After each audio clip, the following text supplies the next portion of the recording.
Lona owesifazane kubikwa ukuthi ubebuya emsebenzini elibangise ekhaya ngesikhathi ehlelwa yilomshophi. Kanti bese kusele ibanga elingama-2 kilometers ukuba afike ekhaya ngesikhathi imoto yakhe imuka nezikhukhula ethi uzama ukuwela ibhuloho.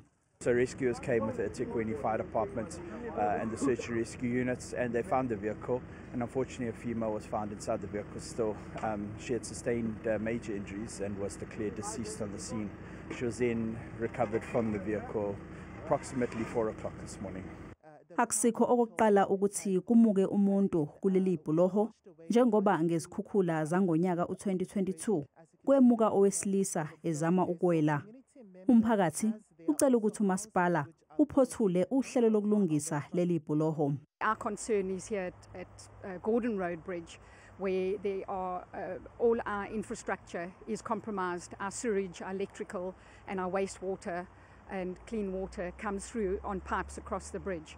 And it's just taking them so long to actually secure that and make our community more safe. Sabe ngaphezulu kwama-20 abantu asebedlule nezikhukhula KwaZulu-Natal selokhu kuqale imvula ngenyanga eyedlule. Umphakathi ukhathazekile. Sithuye kakhulu nje umphakathi wala eSphingo Beach because asalali kahle ebusuku. Bekaqala nje imvula siba novalo since sineyingane ezincane. Izangoma zezulu iSouth African Weather Service zikhiphe isixwayiso esisesigabeni sesine sezimvula esifundazweni iKwaZulu-Natal. Kanti idolobha iTheku lingaphansi kwesigaba sesithupha.